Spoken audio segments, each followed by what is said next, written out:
ساڵتان لەبێم کاتان باش بینەر و بیسەر خۆشەویستەکانم خۆشحاڵم داڵقەیەکی دیکەی ئێواری سلێمانی و تایبەت دەگەڕێم وڵاتان بۆ یەکێک لە ئەڵقا تایبەتەکانمان قسە و باسکردن لەسەر رادیۆ تەلەڤیزیۆنی سلێمانی. وەک دەزانن کە ئەمڕۆ هاوکاتە لەگەڵ ساڵیادی رادیۆ تەلەڤیزیۆنی سلێمانی و هەژدەیەمین ساڵیادمان بەسەر دەکەینەوە و لەم پرۆگرامەماندا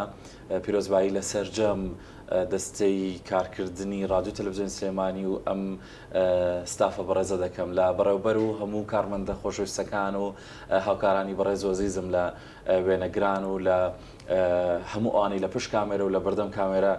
کار دەکەن. رادیۆ و تەلەڤیزیۆنی سلێمانی کە لە ماوەی کارکردنیدا زۆر بە گرنگی زانیوە خزمەتی هەموو چین و توێژەکان بکات، هەموو ئەو بابەت و باسانە بێنێتە سەر شاشە کە بۆ هاوڵاتیان گرنگن، بابەتەکانی تایبەت بە ڕۆژ و ئەو بابەتانی کە لە هەمان کاتدا زۆر بەسوود دەبن لە ڕووی سیاسی و لە ڕووی کۆمەڵایەتی و لە هەموو لایەنەکانەوە. لەم پرۆگرامەم بۆ ئەم ڕۆژە بە تایبەتم زانی و هەروەها خۆشحاڵ دەبووین کە بتوانین لەگەڵ زۆر بەڕێز بەکر حاج ڕەحیم جەنابیان وەکو چاودێر کە چاوپێکەوتنی لەگەڵ بکەین و بەڕێزیان سوپاسیان دەکەین کە هاتنە ستۆدیۆی ئێوارەی سلێمانی تاکو گفتوگویەکیان لەگەڵ بکەین دەربارەی هەژدەیەمین ساڵیادی رادیۆ تەلەڤیزیۆنی سلێمانی. زۆر بەخێر بن، خۆشحاڵم لێرە دەتان بینم. زۆر سپاس بۆ جەنابتان، بەخێر بێن. هەر لە سەرەتاوە دەمەوێت ئەوە لەگەڵ بەڕێستان بڵێم کە پەیامی بەڕێستان بۆ هەژدەیەمین ساڵیادی رادیۆ تەلەڤیزیۆنی سلێمانی چییە و ئەم کارکردنی ئەم ستافە چۆن دەبینن؟ سڵاو لە ئێوە و لە بینەرانی سلێمانی تەلەڤیزیۆنی سلێمانی. پیرۆزبایی یادی هەژدە ساڵەی دامەزراندنی رادیۆ تەلەڤیزیۆنی سلێمانیتان لێ دەکەم لە بەڕێوەبەر و کارمەند و تەواوی ستافی ئەم تەلەڤیزیۆنە. هیوای سەرکەوتتان بۆ دەخوازیین و خۆمان شایدین کە خزمەتێکی گەورەی بە بواری میدیا و بوارەکانی تری سیاسی و کۆمەڵایەتی و وەرزشی و کللتوری و هەموو بارەکان کردووە و مێژوویەکی باشی بۆ خۆی تۆمار کردووە و هەمیشە هیوای سەرکەوتن و بەردەوامیتان بۆ دەخوازیین. زۆر سپاسانەکەین. ئێوەش سەرکەوتوو بن. پارتی دیموکراتی کوردستان گرنگێکی زۆری داوە بە ڕاگەیاندن و هەر لە کۆنەوە دەزانین کە لە شاخەوە گرنگی داوە بە ئێزگە و بە ڕۆژنامەکان و بە شێوەیەکی گشتگیر زۆر گرنگی بۆ داوە کە چۆن هەواڵە ڕاست و دروستەکان و دەنگی شاخ بگەێنێتە خەڵکی و هاونیشتیمانیانی خۆی و بە ئێستەشەوە زۆر تایبەتمەندی دەبینین لە میدیا و ڕاگەاندنەکانی پارتی دیموکراتی کوردستان. لەو چوارچێوەیەدا رادیۆ تەلەڤیزیۆنی سلێمانی چۆن دەبینن و گرنگی پێدانی ئەم هەوڵە لە ناو شاری سلێمانی کە تا ڕادەیەک ڕەنگە تۆزێک لە چاو میدیاکانی دیکە خزمەت و کارکردنی سنووری جیاوازی هەبێت؟ لە ڕاستیدا ڕاگەاندن بوارێکی گرنگە هەم لە خەباتی شاخ لە ڕابردوو هەم لە بە خەباتی شار لە ئێستادا. پارتی دیموکراتی کوردستان لە قۆناغی خەباتی شۆڕژگێری و بزوتنەوەی ڕزگاری خوازی خۆیدا گرنگێکی زۆری بۆ بواری ڕاگەیاندن داوە. ئەمەش پەیوەندیەک بووە لە نێوان هێزی پێشمەرگەی کوردستان یان سەرکردایەتی شۆڕش و جەماوەری خەڵکی کوردستان. هەمیشە پەیامەکانی خۆی هەم بۆ جەماوەری خەڵکی کوردستان هەم بۆ دەرەوە پردی پەیوەندی بووە و گرنگی زۆری پێداوە و هەمیشە پەیامی ئاشتی لەو ڕێگەیەوە گەیاندووە تەنانەت بە دوژمنەکانیش. هەمیشە تەنانەت سەرکەوتن چالاکی پێشمەرگە ئێمە گە باز لە ڕابردوو بکەین ینی پردێک بووە لە بینی جەماوەر و هێزی پێشمەرگە و سەرکردایەتی شۆڕش و لە ئێستاشدا لە خەباتی شاردا بە شێوازێکی تر ئەم میدیایە بەردەوامە لە خزمەتکردن بۆ پێشکەشکردنی هەموو ئەو خزمەت و بەرنامانەی کە هەیەی لە بوارە جیاجیەکانی سیاسی، ئەدەبی، کۆمەڵایەتی، فەرهەنگی، وەرزشی، تەنانەت لە بۆنە ئاینی و نیشتیمانی و نەتەوەیاتیەکاندا من دەبینم کە گرنگێکی زۆر بەو بوارە دراوە کە خۆشتان دەزانن دنیای ئەمڕۆ دنیای ڕاگەیاندنە، یعنی ئەوەی کە لە ڕاگەیاندن باز نەکرێت جۆرێک و نەبێ ینی جۆرێکە لە دیار نەمان، بەڵام ئەوە میدیا ئەتوانێت ینی شتەکان ئیبراز بکات و گرنگەوەی ڕۆڵی باشی بینیوە و هەمیشە ئەوەی ئەمە تێبینیمان کردووە دوور بووە لە چاواشەکاری دوور بووە لە ئەوەی کە شتێک مەسن بنەمای نەبێت باسی لێ بکات هەمیشە بەرنامەی ڕاگەیاندن و میدیای پارتی دموکراتی کوردستان لەسەر بنەمای استراتیج بووە لەسەر بنەمای تاکتیک نەبووە بۆیە هەمیشە ئەم تەلەڤیزیۆنەی ئێوە ئەوانی تریش ڕنگدانەوەی ئەم سیاسەتی پارتی دموکراتی کوردستانە بەڵێ کاک بەکرمە بەسمە پرسیارەوە بکەم کە دەزانین لە ئێستادا کۆمەڵێکی زۆر هەیە لە میدیاکان و تەنانەت بابەتی دیجیتال میدیاش کە دواترمە بەسمە بە ورتر قسەی لەسەرکەین قەرەباڵغێکی زیاتری دروست کردو لە کاری ڕۆژنامەوانی و میدیاگەریدا پارتی دموکراتی کوردستان وەکو حیزبێکی سیاسی و لە ئێستادا وەکو یەکێک لە باڵادەستەکانی سیاسەتی هەرێمی کوردستان هەمیشە کە گرنگی بە ڕاگەاندنداوە لە پاڵ ئەوەشدا تا چەند توانیوێتی ئەو پەیامە بگەینەتە خەڵکی کە کاتێک کە میدیاکانی کە سەر بە حیزبی خۆی دروستی کردوون بەڵام مەرج نەبووە هەمیشە ئامانج و پەیامەکانی تەنیا گەیاندنی بابەتی سیاسی بوو بێ و خزمەتکردنی بە کۆمەڵ بەگشتی بووە. لە ڕاستیدا وەک باسمان کە ڕاگەاندن زۆر بوار دەگرێتەوە ڕاستە پارتی دموکراتی کوردستان کۆمەڵێک میدیا و ڕاگەاندنی تایبەت بەخۆی هەیە بەڵام چوارچێوەیەکی داخرا و دیاریکراویان نییە ڕاستە تعبیر لە سیاسەتی پارتی دموکراتی کوردستان دەگەن بەڵام زۆر دەستکراوەی ئەبینین لەو بوارەدا ینی سانسۆر نییە لە بەرنامەی جۆرا و جۆر هەیە خەڵکی دەرەوەی پارتی دموکراتی کوردستان بەشداری تێدا دەکات لە هەموو چین و توێژەکان لە سەندیکاکان لە یەکێتیەکان لە چین و توێژەکانی کۆمەڵایەتی بەگشتی بۆیە ئەتوانین بڵێن کە پارتی دموکراتی کوردستان استراتیجێکی هەیە بۆ میدیا کە جۆرێک لە دوورکەوتنەوەی لە چاواشەکاری هەمیشە ئەوەی ئێمە تێبینیمان کرد دەبێت ڕازگۆیی یەکێک بووە لە بنەماکان دوورکەوتنەوە لە فەوزا گەیاندنی پەیامی ئاشتی ئەوانە هەمیشە یعنی دووبارە بوونەوە ئەبینین یان بەردەوام کە لەوانەیە جۆرێک لە یعاسە بێ بۆی کە لەم چوارچێوەیەدا خزمەت بکات. بەڵێ هەڵبژاردننی ناوی سلێمانی بۆ ئەم میدیایە چۆن دەبینن؟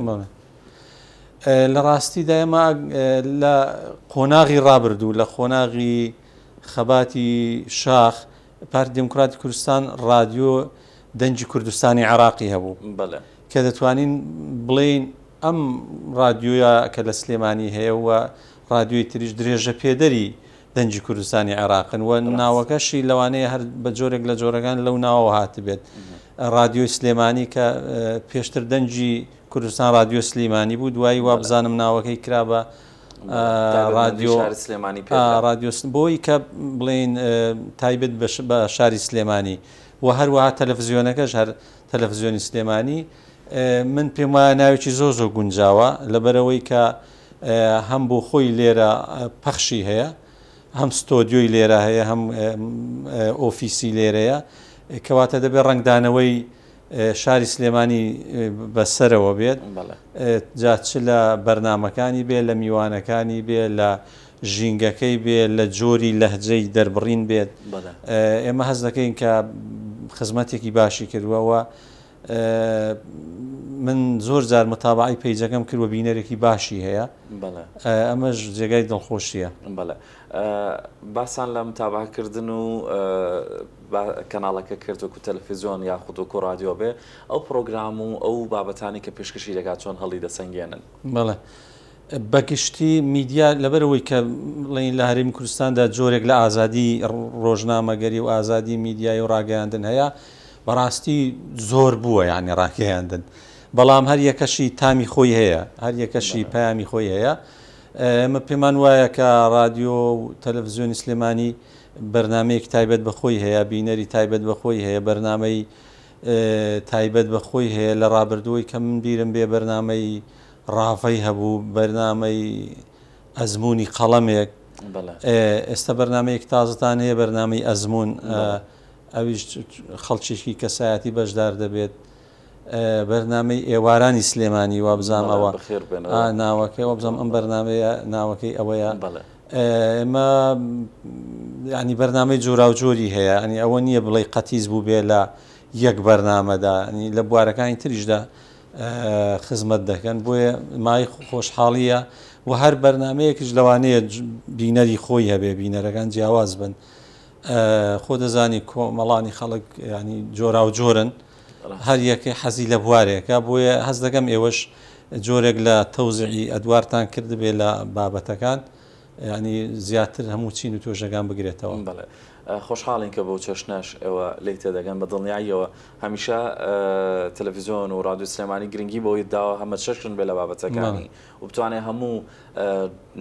چین و توێژەکان بدوێنێت، بتوانین لەلایەنی هوەری و سیاسی و کۆمەڵایەتیەوە. لە ڕێگەی چەند ئەپێکەوە لە ئێستادا دەتوانرێت کەناڵی سلێمانی ببینرێت کاوکات رادیۆکەش لەگەڵیدا دەگاتە گوێی خەڵکی و ئێستا کارێکی واکراوە بۆ نمونە ئەو ئامێرە لۆکاڵیانەی کە هەیە لە تەواوی کوردستاندا لە ڕێگەی ئەوانەوەکو زۆر جۆرن مایتیڤە و زۆر جۆرن بە بێ بابەتی ڕێکلامکردن نامێناوی هەمویان بێنم تا چەندێک ئەم هەنگاوەی رادیۆ تەلەڤیزیۆن سلێمانی هەڵدەسەنگێن کە هەوڵیان داوە هەموو کوردستان بتوانێت بەرهەم و پرۆگرامەکانی ببینێ. خۆی لە شتێکی زۆر باشە و بەرنامانە چکە تۆ وەکو جاران نەماوە، ینی خەڵکێک دانیشێ بە دیار تەنها شاشەی تیڤیەوە. ئەسا بۆ نمونە خەڵکێک لەوانەیە لە ناو سیارە گوێ لە رادیۆ بگرێ، مەسەن خەڵکێکی تر فەرمانبەرە لە دام و دەستگاکانی حکوومەت و حیزبی و ئەوانە ئەو لەوانەیە ئەو دەرفەتەی کە لە سەر شاشەی موبایلەکەی ئەیبینێ ئەو دەرفەتەی نەبێت لە شاشەی تەلەڤیزیۆن بیبینێ. بۆیە هەموو ئەپەکان هەر یەکە و کۆمەڵێک خەڵکی یعنی بینەری بۆ خۆی بردووە، بە تایبەتیەوانی کە باس کرد مای تیڤی یان پەیجەکان جیازە لۆکاڵیەکانمان هەیە کامانە بۆ تەلەڤیزیۆنن و پەیجەکانیش هەر بە جیاواز ئەوانش بڵێن هەمویان هەر یەکە و بەپێی ئەو خەڵکانەی کە بواری سیرکردن یانێ هەر یەکە و بۆ خۆیان ڕێژەیەک لە بینەریان هەیە کە ئەمەش جۆرا و جۆرکردنی میدیایە، ینی شتێکی زۆر زۆر باشە، هەمومان سوودی لێ ئەبینین و دڵنیام خەڵکیش ئەو کە ئاوەکراوە بە هەمە جۆری بینین سوودی زیاتر دەبێ و بینەری زیاتر دەبێ و خۆشتان لەوانەیە لای خۆتانەوە ینی هەڵسەنگاندنتان کردبێ کە تا ئەب زیاتر بێت بینەر زیاترە، دەرفەت ئەڕەخسێنێ بۆ خەڵکێک کە لەوانەیە هەر یەکە و بە شێوازێک بتوانێت یا دەرفەتی سیرکردنی هەبێت. کاک بەکرد بۆ هەژدەمین ساڵی یادی رادیۆ تەلەڤیزیۆن سلێمانی جەنابتان تێبینیتان چی بوو ئەوەی کە لەسەرۆی تێپەڕیوە و بۆ داهاتوو پێتان باشە چیتر هەبێ زیاد بکرێت یاخود بە چ شێواز و ئاراستەیەک لە کارکردن بەردەوام بی؟ وەڵامە دەستخۆشیمان هەیە، هیوای سەرکەوتنان بۆ خوازین ئەوانەی کە لە ڕابردوو بووە دەتوانین بڵین جێگەی ڕەزامەندی بینەران بووە، ینی بەپێی ئەوەی کە ئێمە من بەش بە حاڵی خۆم زەمم نەبیستووە وەلەو هیچ ئیشێک بێکەم و کوڕی نییە، بەڵام بەپێی ئەزمموی کارکردنتان باش بوون سەرکەوتوو بوون و بۆ ئایندەش هیوادارین لەو ڕێگایە و لەو پەیامە سەرکەوتوتر بن و بەرنامە و کاری باشتر بکەن و زیاتر خۆتان بگونجێنن لەگەڵ دنیای دیجیتال و دنیای میدیایی و چکە خۆتان نەزان ڕۆژ بە ڕۆژتی تازە یەتە پێشەوە، ڕۆژ بە ڕۆژ میکانیزم و شێوازی تازەی هەم بینین هەم بیستن تەنانە نووسراویش شێوازەکان گۆڕانی بەسەردایەت، بۆی هیوادارین ئێوەش لەگەڵ ئەم ڕەوڕەوەیە خۆتان بگونجێن و لە کاروانی ڕاگەاندن جێ نەمێن و هەمیشە لە پێشکەوتندا بن. زۆر سپاسانەکەم کاک بەکر حاجە ڕەحیم جەنابتان کە لەم پرۆگرامەوە سپاس بۆ وتەکانتان بۆ تێبینیەکانتان، هیوادارم لە ئاست ئەوە دابین کە ئێمە خزمەتی بینەری کوردی بکەین. لە کۆتاییدا ئەگەر شتێک ما بێمە بەستان بێت باسی بکەن من نەمپرسی بێ کات دەدەمە جەنابتان. وەڵا لە کۆتاییدا سڵاو و ڕێز و خۆشەویستیمان هەیە بۆ جەنابی سەرۆک بارزانی کە لە شاخەوە بۆ شار سەرکردایەتی بزوتنەوەی ڕزگاری خوازی کوردستانی کردووە و هەمیشە گرنگێکی تایبەتی بە ڕاگەیاندنداوە لە هەموو بوارەکاندا و هەمیشە یەکێک لە پەیامەکانی ئەوە بووە کە دژی ئەوە بووە کە چاواشەکاری کرد بێت چاواشەکاری بکرێت لە میدیای پارتی دموکراتی کوردستاندا و هەمیشە پامەکانی ئەوە بووە کە پامێکی ڕازگۆ بە گوێی خەڵکی کوردستان بگات و لەو ڕۆژانەشدا سیویەکی تەمووز یادی ئەنفالی بارزانیەکان بوو لێرەوە سەری ڕێز و نەوازش بۆ هەموو شەهیدانی ڕێگای بزافی ڕزگاری خوازی کوردستاندا دەنوێنین بە تایبەتی ئەنفالی بارزانیەکان و ئەنفالی هەموو کوردستان کە خۆتان نەزانن کوردستان بەردەوام تەنانەت ئێستش بەردەوامە لە خوێن بەخشین و لە فیداکاری و خەبات و تێکۆشان لە پێناوی ئەوەی کە ئێمە وڵاتێکی ئارام و ئاسایشێکی بەردەواممان هەبێت و ئەوەش لە ئێستادا حکوومەتی هەرێمی کوردستان پێی هەڵدەستێت و ئومێدەوارین کە ئەو ئەزمونە بەردەوام بێت و سەرکەوتنی زیاتر بەدەست بهێنێت و جێگەی ڕەزامەندی کۆمەڵانی خەڵکی کوردستان بێت. دەستەکانتان خۆش بە زۆر سپاسانەکەم سپاس بۆ ئامادەبوونتان. بینەروی سەرە خۆشەویستەکانم جارێکی دیکە بینەرانی رادیۆ تەلەڤیزیۆن سلێمانی پیرۆزباییتان لێ دەکەم بۆ ساڵیادی هەژەیەمین ساڵیادی رادیۆ تەلەڤیزیۆن سلێمانی بۆ هیوایی کە لە ئاس خزمەت و بینینی ئێوە دابین. بەختەوەربن.